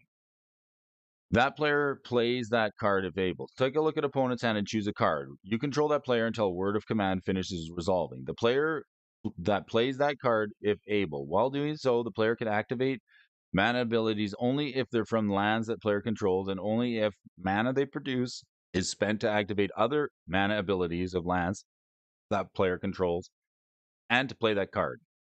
If the chosen spell cast, the chosen card is cast as a spell, you control the player when you're resolving this card. I wonder how much control you get over them. Can you tap all their mana, or does this sort of restrict you from like only doing shenanigans that involve that card? Like, can we wreck their face? Can we tap their stuff and hurt them while this is resolving?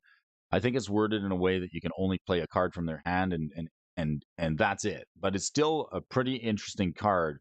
Word of command in a 4-player game, if you're taking control of an opponent, this is an interesting black card for 2 black mana.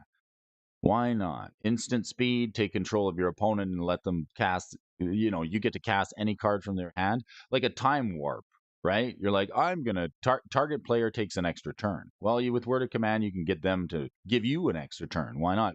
Hey, Robert O'Brien's here. Say good morning to Robert, everybody. Nice to have you here in the morning discussion here. It's Friday. Robert, are you heading to FNM? Are you doing pre-release tonight? Hard to know. There's a card. Is it on the reserve list? This is not on the reserve list. Is it not? Was it ever reprinted? Beta, Alpha, Unlimited. It doesn't say it's on the reserve list. It was printed in 30th, Collector's Edition, Alpha, Beta, and never again. So how interesting is the card like this? Never been reprinted, but it's not on the reserve list. Hard to say. Standard tournament tomorrow at 10 a.m. Are you going to see Garen Jotter? Are you going to see Gary there? If you do, kick him in the pants and tell him Brody says hi. Gary is another good friend of mine. I think he won an RCQ or a PPTQ. I hope he ends up going to Ottawa to get his buys and maybe win that tournament. So Garen Jotter will be there. Give him a high five and tell him Brody sent you. Hope to see you. All right. Who else we got? Word of command, Northern Paladin. Interesting card. Word of command is on the reserve list. Is it? Because usually when they says it's on the reserve list, see right here, Cousin Jimmy, right above the card, it would say reserve list. So maybe there's a mistake. Like let's look at Fork. See right here, reserve list for Fork. There's a little tag that says reserve list, but word of command does not have that. It does not. We can check. Cards by set. Let's go to the reserve list here this morning. Let's go to the reserve list. Word of command. Let's flip this on its head. Oh yeah, there it is there. In fact, word of command. It is right here. Jimmy, you're 1 in a million. Jimmy, you are right. It is on the reserve list, but there's some interesting data missing from its page here on the goldfish. So, just another really good point to make. Don't believe everything you hear on the internet or read on the internet. Believe. What does it say? Believe half of what you hear and less of what you see. That was an error on their part. Any rare that was not reprinted in revised is on the reserve list.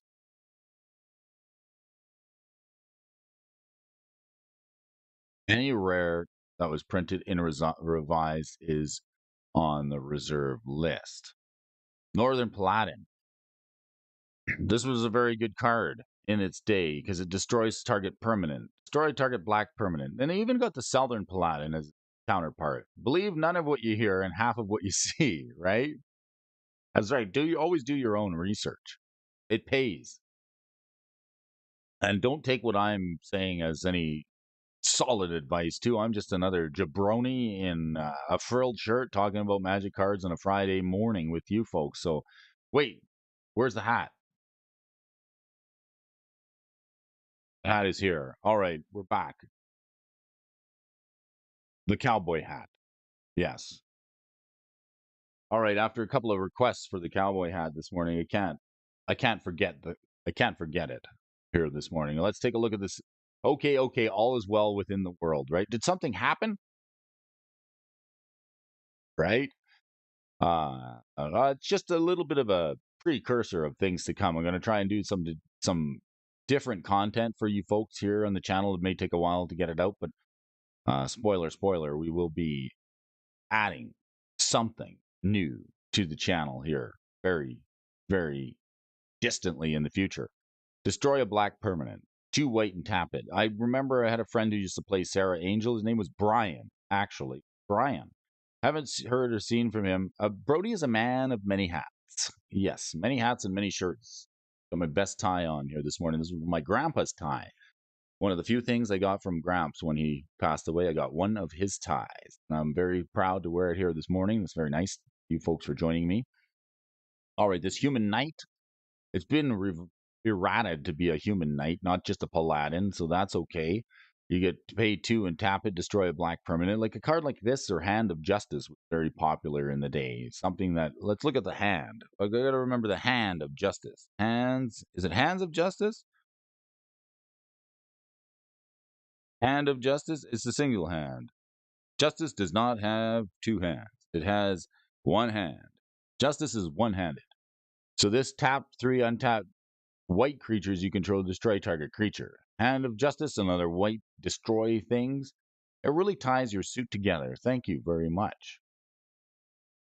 So the Hand of Justice is the card that definitely destroys permanents. And then the Northern Paladin is another one that destroys a black permanent. So the hate cards were very popular. I would super chat that tie if I could. That's all right. We're going to get there. We're going to get to super chat status here this year. I can feel it. This is the year of the bro. We're definitely going to get some super chat going on. What decks are using this? Dromar the Banisher. What's Dromar? I don't even know this card. It's black, white, and blue. Azorius? Oh, this card. This is a dragon legend. Whenever Dromar the Banisher deals combat damage to a player, you may pay a blue and 2. If you do, choose a color. Return all creatures of that color to their owner's hand. Ooh, what is this deck called? I hate the colors. Very, very clever. Oh, and it's got Painter Servant in it to make all things the same color. Choose a color, then return all creatures of that color to their owner's hand. So they bounce everything. Dromar. What a neat card. Dromar is expensive? No, $2. Very interesting commander deck. You got things like 8.5 tails that makes the target thing white until end of turn. Target permanent you control gains protection from white. Painter Servant to paint everything. I'm not exactly sure how this deck works and where the lines of play are, but I can already tell you I see what's going on here. Target instance or sorcery becomes a color of your choice. There were lots of spells to change the word black to another color depending on your opponent. There was, right? There was like Sleight of Mind, right? And now there's even more ways to do it. So I can tell, like in a deck like this, the Northern Paladin would go well because there's even more ways to change the color and there's more interaction with it. This card just becomes more playable. It seemed like a vanilla 3/3. It should have like First Strike or something on it, being a Paladin. It would be a little bit better if it had some combat juice up its sleeve. But in a color hoser deck, this thing definitely gets a home. And then what else we got? Evil Presence. This is a sort of a. This is sort of a. Okay, this is Sinkhole, right? Land destruction. Enchanted land is a swamp. For 1 mana, this is almost like Spreading Seas, but in black. So I don't know where people are playing this, perhaps in like 8-rack, in a deck where you want to cut your opponent's mana base off and then punish them for having too many cards in their hand. Let's see. It's played with Cezanne, the perverter of the truth. What a perverter of truth. What does Cezanne do? At the beginning of each player's upkeep, that player loses 2 life and draws 2 cards. So I think, yes, the Rat Pat deck, which discards. I want to see if they have artifacts in here that punish you for having too many cards in your hand. Artifacts. Elixir of Immortality gets you the shuffle. Ivory Tower gives you max hand size. Wayfarer's Bauble, the one with the stolen art. Arcane Signet, Charcoal Diamond, Howling Mine, Space. There's no rack or Black Vice in here. I would sort of think you'd want to run Sinkhole, and perhaps if you're running Evil Presence to give yourself Swamp Walk, that could be a thing. Evil Presence not that great of a card. It would be better in single 2-player rather than commander. I think just nerfing one opponent's land into a swamp isn't going to be that good. Correct me if I'm wrong. I wonder what the player rating is on this. $40 for this one, but it's moving. So why is it moving? We'll see it here on the movers and the shakers list. Perhaps because it's a beta. And now, what rarity? Is it a rare? It's uncommon. So a beta uncommon for $45. Not a bad way to spend $40. DJ Virus, good morning. We have a champion in our mix, ladies and gentlemen. I want to take a minute to say hello. We have yet another DJ champion of Magic the Gathering. Our friend, Mr. DJ Virus, here joining us. I want you folks to say hello this morning, and this man is a fine purveyor of spirits and modern Magic the Gathering cards.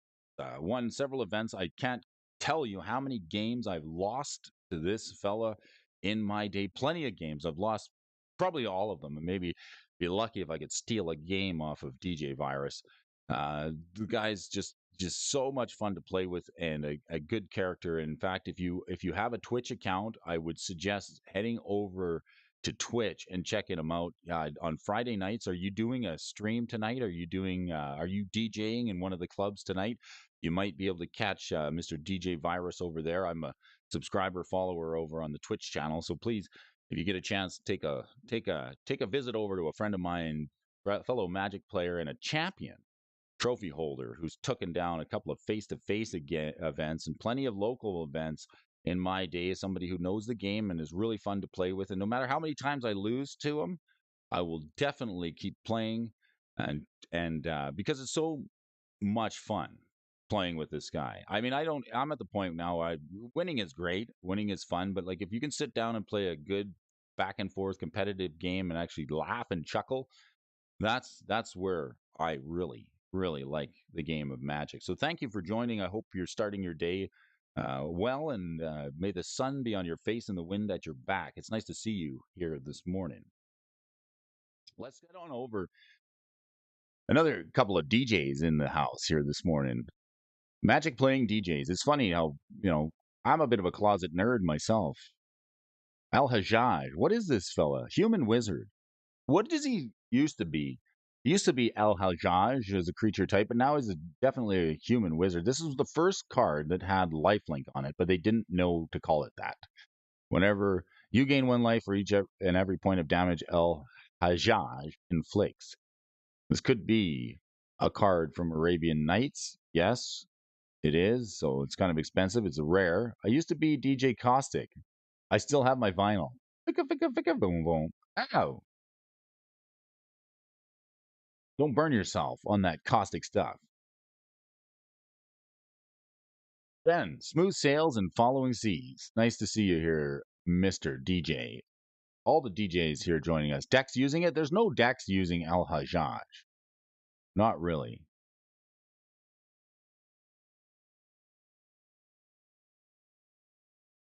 So why not go out on a limb? Isn't that where all the fruit is? Did you hear about the guy who got caught stealing calendars from a bookstore? He got 12 months.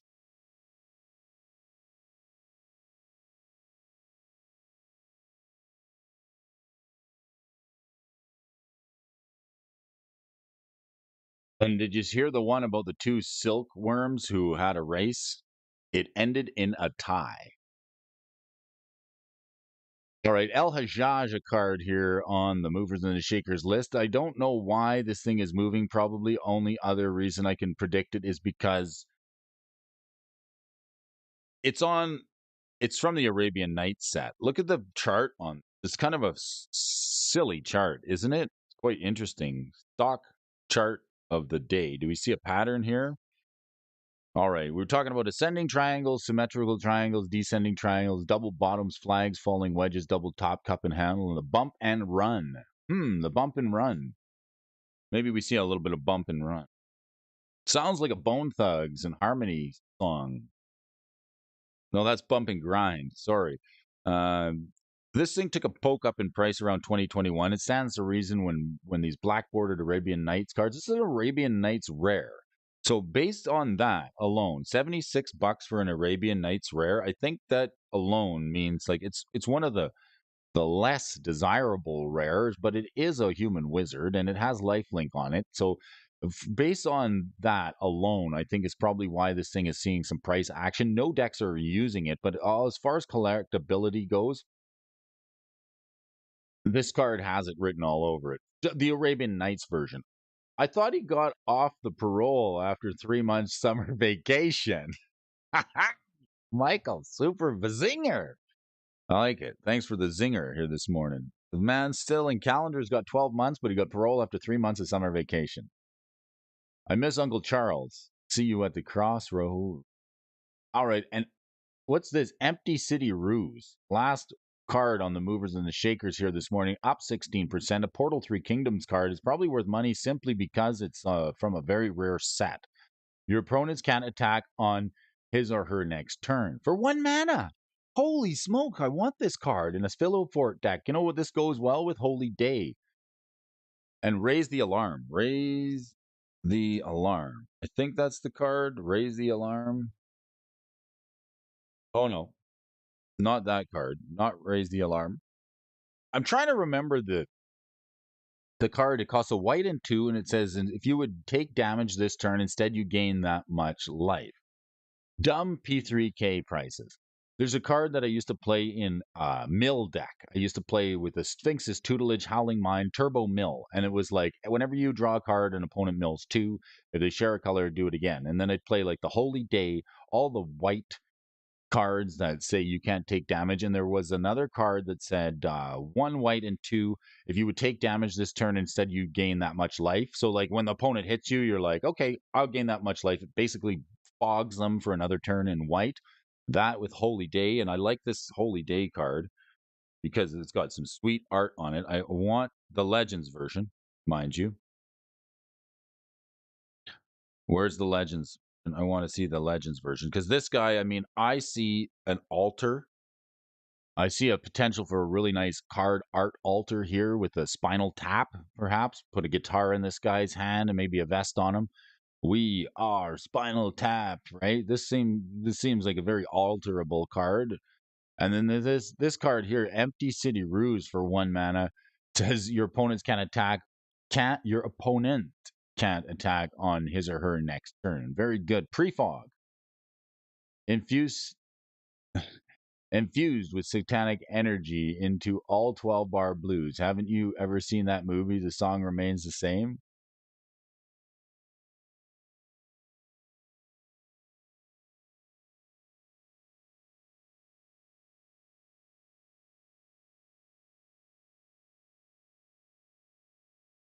Is that Spinal Tap or is it called The Song Remains the Same?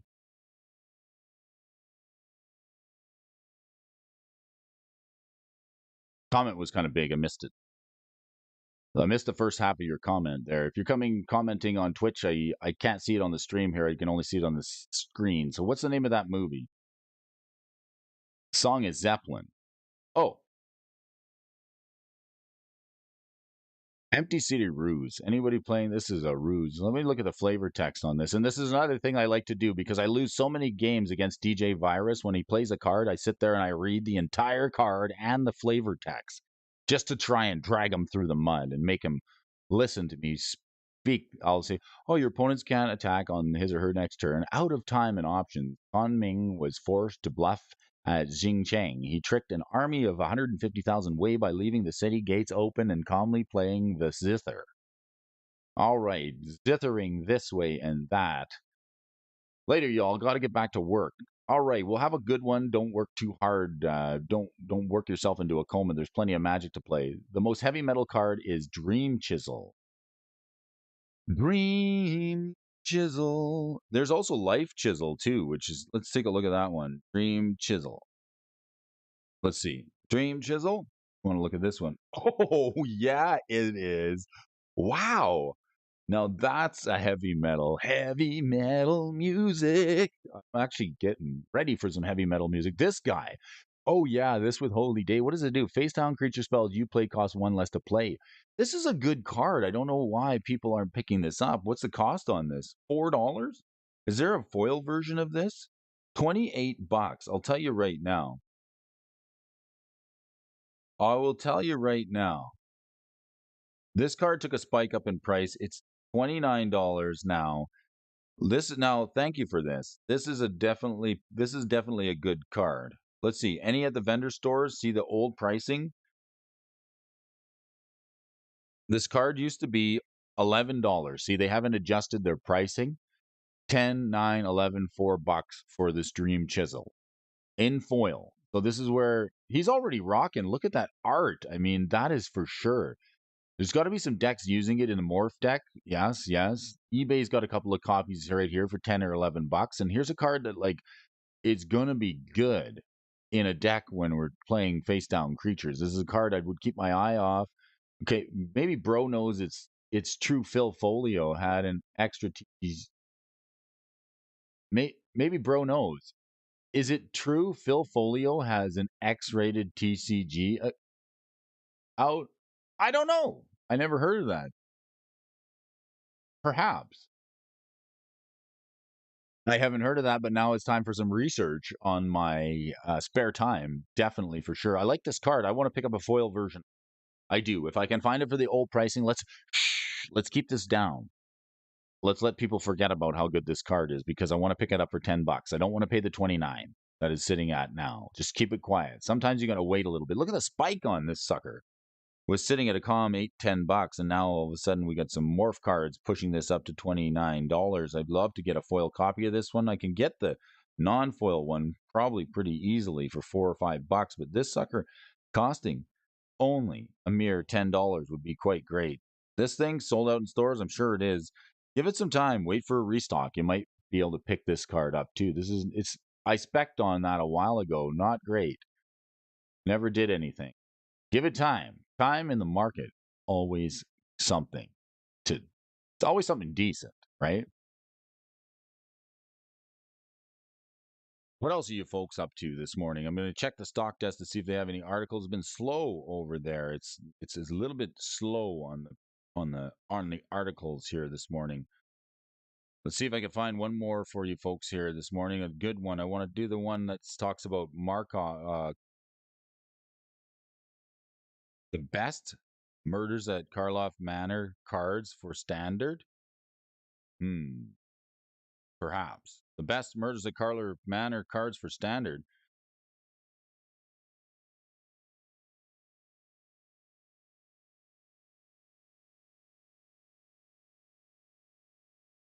It's locked behind a paywall.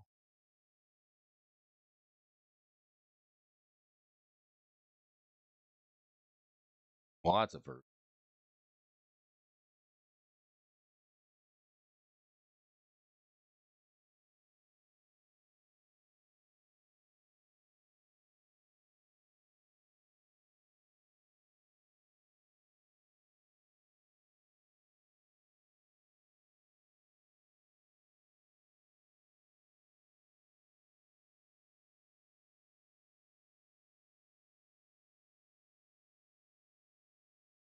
The best Murders at Karloff Manor cards for standard. All right, what have we got going on here? Rating up the list here, we got Gleaning Gear Drake, Fugitive Codebreaker, Lightning Helix, Novice Inspector, Long Goodbye, and No More Lies.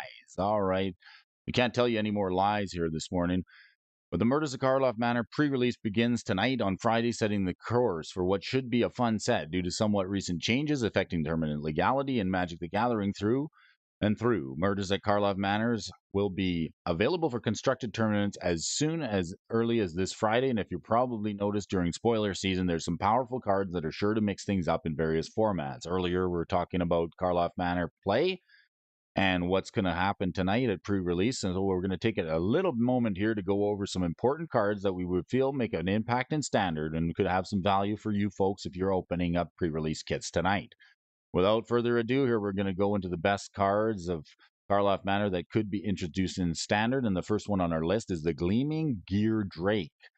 I don't know if I'm a fan of this border. It looks kind of funny. It looks off-centered to me, and having like the no black border on the left-hand side and then one on the right seems absolutely funny. And like when you're shuffling a deck or you're like, looking at the borders, I think this is a pretty telling tale of a card that comes out of that set. If you look, is it a black bordered card? Is it a white bordered card? Well, this one's sort of half and half, but this one Drake costs a red and a blue, and it's got flying, and it enters the battlefield. You get to investigate, and whenever you sack an artifact, you put a 1/1 counter on Gleaming Gear Drake. All right, this will kick off our list this morning. Having the Gear Drake is certainly most speculative card on the list, and it doesn't easily slot into a tier 1 archetype at the moment. However, the card has a lot of potential and could certainly push players towards playing an Izzet artifact shell. Currently, the most played artifacts is Simic. Gleaming Gear Drake may be strong enough to pull players towards Izzet. Those case file cards make every colored card look white. Funny border, eh? I really don't like the showcase cards. Unlike Teething Wormlet, Gear Drake has evasion. Wormlet? That's just like a little worm.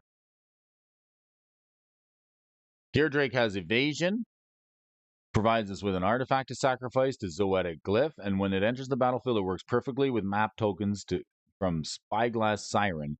And as an artifact creature, it dodges one of Standard's premium removal spells, Go for the Throat. Gleaming Gear Drake is simply too strong of a card to rate to ignore, so it deserves to be on this list. Fugitive Codebreaker. Here's a card that cost you 1 red and 1 for a 2/1. It's got prowess and haste, and it's disguised for 6. Its cost is reduced by 1 for each instant and sorcery card in your graveyard. And you may cast it face down as a 2/2 for 3. When for Fugitive Codebreaker's turn face up, discard your hand and then draw 3 cards. Doesn't seem too good. I don't think we're going to be paying 6 mana in it, but it's got prowess and haste, so maybe if you get a bunch of burn spells in the graveyard, this will replace something like Goblin Guide. It costs 2 mana. I suppose we've got the Fugitive Codebreaker, and then like Gleaming Gear Drake, Codebreaker fits right into a tier 1 deck. Mono red aggro is an excellent deck in standard, providing a good mix of efficient threats, removal spells, burn spells. And one small area of weakness in the deck, however, is that the 2-drops aren't the best. Bloodthirsty Adversary gives the deck a bit of longevity, and cards like Charming Scoundrel aren't too exciting. The Bloodthirsty Adversary is actually quite a good card. It's seeing a couple of bucks in standard. The 2/1 with haste and prowess, the Codebreaker can be a solid upgrade as long as you have high enough density to non-creature spells. You gotta have a lot of bolts, sorceries, and instants in the deck, and the deck utilizes play with fire and lightning strike and Witchstalker Frenzy to synergize the Swift Spear ability with the Fugitive Codebreaker, give you those prowess triggers, and be able to shock and awe your opponents into monstrously raging out and giving them some +2/+2. All right, from there, top decking Fugitive Codebreaker late in the game can be a complete game changer, getting you to draw 3 cards as strong attrition matchups. That's something that Burn always struggles with, and Mono Red is getting enough card draw and not gassing out. Even if you can't turn it face up the same turn as you disguise it, Ward 2 gives it a good chance of untapping with it, and either way, this ability is a real all upside. As a 2-mana 2/1 with haste and prowess, and already a strong card, even if it proves to be a minor upgrade in the specific mono red builds, the card's enough potential to earn it a spot on this list. Coming in also a reprint here. This is Lightning Helix. This was like the Boros burn card. It gets you to gain life and it deals 3 damage. The Helix is reprinted, and it's undoubtable that it becomes one of the more interesting cards at Murder's Karloff Manor, and it's hype. But this is now going to be in standard. Powerful reprint, legal in both standard and pioneer, and able to do some work in both formats. The only question is where are we going to play it? Well, a domain deck perhaps that doesn't utilize red primarily, but could change even though we're given a strong Lightning Helix. And for the deck, we're the game-breaking bombs like Attracts of the Grand Unifier. These decks could tend to have inevitability in most matchups. The key here is getting to that point against aggressive decks, and Lightning Helix is perfectly card that can help buy you time because it gains you some life and it does zap stuff on the battlefield and the problematic attackers that with low toughness. Provides a little bit of a life cushion at the same time, and beyond domain decks, the Lightning Helix, we might even see the control decks added, and red in their arsenal have a little bit of access to Lightning Helix. Simply a Boros aggro shell could make use of this, and the only reason that Lightning Helix isn't higher on this list is because the players need to adjust their mana bases in order to maximize this card. If you're not playing enough white, it's not really going to be great as an include. And it brings us to our next card on this list. This is a deck that I posted a little bit. There's the Thraben Inspector. This is essentially a reprint of the Thraben Inspector. The same card is 1 mana and a 1/2. When it enters the battlefield, you investigate. I don't know what the difference between a Novice Investigator and a Thraben Inspector is because these two inspect just the same. They seem to have the same power toughness, same casting cost, and they both investigate equally. So I guess if you're playing 4 Novice Inspectors and you're playing 4 Thraben Inspectors, you're investigating. Investigate, right? For all instances and intents and purposes, the Novice Inspector is a functional reprint of the Thraben Inspector, and it's a detective, and then it's unlikely to matter much because, regardless, this card is almost certainly to see a decent chunk of play. The easiest shells for this card to slot into is those that utilize the Knight of Aaron of Eos. Invoke. Aaron at Eos on the top end of the mono white aggro Azorius soldiers already plays plenty of non-soldier creatures, and it's a human, and it pairs nicely with the Coppercoat Vanguard. As a 1-drop that makes all artifacts, and it synergizes perfectly with Warden of the Inner Sky, Novice Inspector is a great role filler for multiple archetypes, even if it's just a common. Second card from the top on this list is the Long Goodbye. You might want to look out for these cards tonight if you're cracking a pre-release kit. They seem to be pretty powerful and something that you might want to choose to build around or add into your color choices at your pre-release this evening. It can't be countered. The Long Goodbye, it destroys target creature or planeswalker with mana value 3 or less. At instant speed is quite good and costs you 1 black and a colorless, so you can play it in multicolored decks.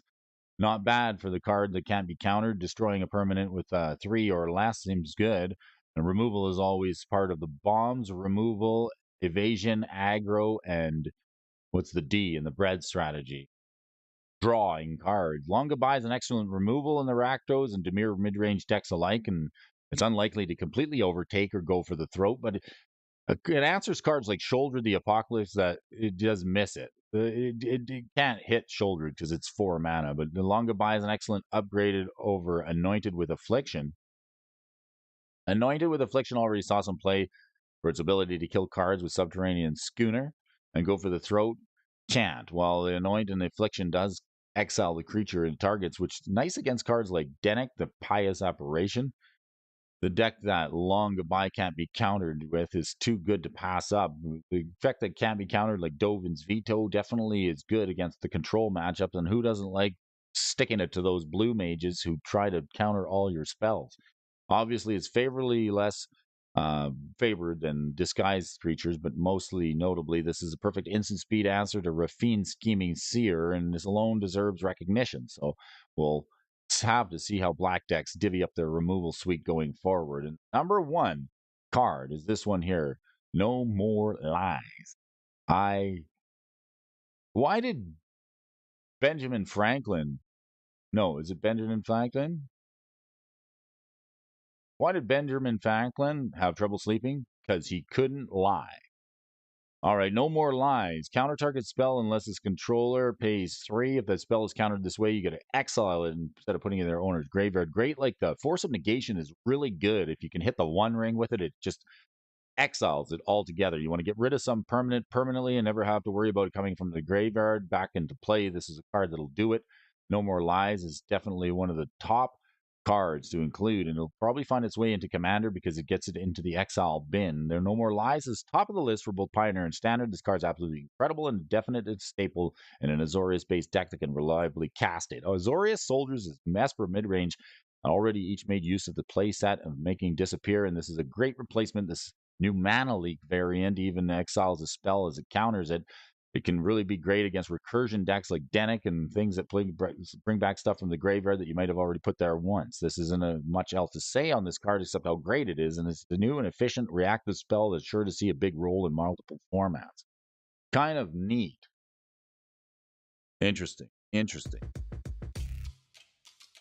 Wowzer.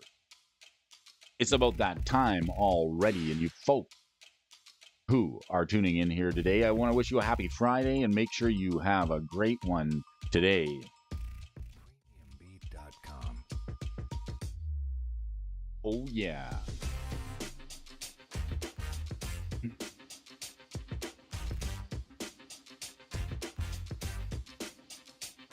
The cops are at the door. I can hear them already. The sirens, the whoa up and the blow up of the sirens. The Pinkertons might be here. They're getting too much value out of this live stream. You know what I mean. I want to thank you all for tuning in on the channel. If you haven't hit that subscribe button, please do it already. I'm going to be doing it each and every morning here on the morning show with the Alphonso, giving you something to talk about. Start your day right. I hope you folks have a good one. If you're heading to pre-release tonight, good luck. May your packs be hot and sweaty and full of good stuff. And if you can't make it to Friday Night Magic, bring a friend to Brody's. I'm always going to be here accepting new requests for cardboard discussion in the morning. It's a good time to be alive on this Friday, the 2nd of February. Where does this rue come from everybody's talking about?